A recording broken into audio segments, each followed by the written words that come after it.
ខាងថៃនៅថ្ងៃនេះគាត់ឆេះដុំបាទគាត់ឆេះដុំណាគឺតាមរយៈអ្នកនាំពាក្យរបស់ក្រសួង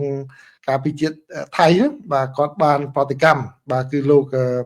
ឧត្តមសេនីយ៍តូវិនថៃស៊ូវ៉ារីគាត់បានប្រតិកម្មបាទទៅនឹងអ្វីដែលលោកអគ្គនាយកខាងស៊ីម៉ាក់លោកហេងរតនាលោកបាននិយាយអំពីការខិតខំរបស់កម្ពុជាបាទនៅក្នុងការយកក្របបែក MK84 បាទទៅដាក់តាំងក្នុងអគារមួយដែលមានរាងដូចជាមានប្រឆាំងមនុស្សដើម្បីបង្ហាញអំពីការបដិញ្ញាចិត្តរបស់កម្ពុជានិងការជោគជ័យដែលអន្តរជាតិបានទទួលស្គាល់កិច្ចខិតខំប្រឹងប្រែងរបស់កម្ពុជានៅក្នុងការអនុវត្តតាមអនុសញ្ញាអូតាវ៉ាហ្នឹងហើយនៅក្នុងពេលនោះគឺបើតាមសេចក្តីរាយការណ៍នេះឲ្យដឹងថាលោកហេងរតនាក៏បានថាថៃបង្វែរការចាប់អារម្មណ៍ពីអន្តរជាតិពីការឈ្លានពាននិងការកាត់កាប់ទឹកដីរបស់កម្ពុជាបាទដោយយកបញ្ហាមីនគឺនៅថ្ងៃម្សិលមិញគឺលោកសីហសភួងកិតកែវរដ្ឋមន្ត្រីក្រសួងការបរទេសរបស់ថៃនឹងស្នើសុំឲ្យមានក្រុមស្វែងរកការពិតអំពីរឿងបញ្ហាមីននេះបាទដោយអញ្ចឹងហើយបានជាលោកហេងរតនាលោកចោទថៃថាមកបន្ទោសកម្ពុជាថាជាអ្នកដោះដាក់មីនថ្មីយ៉ាងម៉េចធ្វើឲ្យថៃរបួសនេះគឺជារឿងមិនពិតទេជារឿងមិនពិតទេហើយដោយលោកបានបញ្ជាក់ថាឥឡូវនោះវាដល់ដំណាក់កាលមិនចោលមកប្តឹងម្ចាស់ផ្ទះម្ចាស់ដីវិញទៅហើយបាទហើយលោកថាបើសិនជាថៃនឹងមិនចូលមកឈ្លានពានមកចង់កាន់កាប់ទឹកដីកម្ពុជាទេក៏គ្មានគ្រោះថ្នាក់ដល់កងទ័ពរបស់ថៃនោះឡើយបាទនេះបើតាមសេចក្តីរាយការណ៍សារព័ត៌មាននានាបានលើកឡើងអញ្ចឹងខ្ញុំខិតខំព្យាយាមទៅរកpage របស់លោកហេងរតនាដែរតែរកអត់បានអត់ឃើញប្រហែលថ្ងៃមុនរកឃើញតែថ្ងៃនេះខ្ញុំប្រហែលជាវាយវាឈ្មោះខំឲ្យរកមិនឃើញអត់បានដឹងខ្លឹមសារដើមទាំងស្រុងដូច្នេះខ្ញុំដកសងសម្រងនេះគឺសម្រងសម្ដីរបស់លោកនេះគឺពី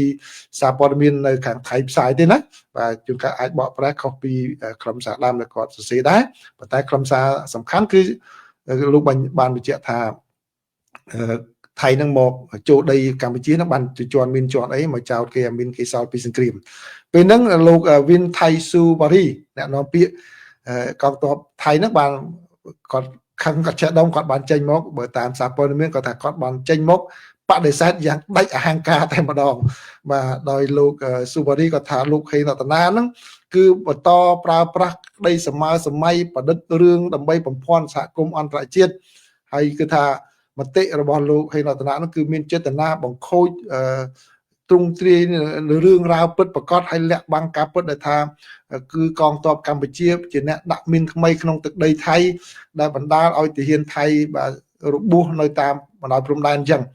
ហើយមិនត្រឹមតែប៉ុណ្ណោះទេគឺអ្វីដែលខ្ញុំអាចនិយាយថាគាត់ខឹងនោះគាត់ថែមទាំងនិយាយថាសម្ដីរបស់លោកហេងរតនានោះគឺមិនឆ្លុះបញ្ចាំងពីអកប្បកិរិយាជាសុភាពបរោះការទូតនោះទេគាត់ខឹងបើមិនឆ្លុះបញ្ចាំងជាសុភាពបរោះការទូតនោះទេហើយលើថៃគាត់ថាគាត់បដិសេធម្ដងហើយម្ដងទៀតមិនទទួលស្គាល់ការពិតហើយថៃខំបង្ហាញផាសតាងកម្ពុជាហ្នឹងគឺនៅតែមិនទទួលស្គាល់ថាមានរឿងកើតឡើងចឹងនៅបដិសេធហើយចុងក្រោយលោកស៊ូវ៉ារីហ្នឹងក៏បានថាអកប្បកិរិយាបែបនេះធ្វើឲ្យខូចបរិយាកាសនៃកិច្ចសហប្រតិបត្តិការរវាងប្រទេសទាំងពីរក្នុងការដោះស្រាយបញ្ហាដោយសន្តិវិធីវាជាចេតនាជំរុញឲ្យមានចំនួននិងអរិភាពកាន់តែខ្លាំងដែលបង្កគ្រោះថ្នាក់ដល់ស្ថិរភាពក្នុងតំបន់បាទគឺនេះគឺជាប្រសាសន៍របស់លោកស៊ូវ៉ារីហើយលោកបានបញ្ជាក់ថាថៃនេះគឺគាត់មានចំហច្បាស់លាស់គឺផ្អែកអ្វីដែលថៃនិយាយផ្អែកទៅលើភស្តុតាងជាក់ស្ដែងនិងបច្ចេកទេសហើយមានការផ្ទៀងផ្ទាត់ដោយបុគ្គលដោយអង្គការអន្តរជាតិបាទគាត់ថាអញ្ចឹងណាហើយគាត់អំពាវនាវឲ្យសហគមន៍អន្តរជាតិទទួលស្គាល់អ្វីដែល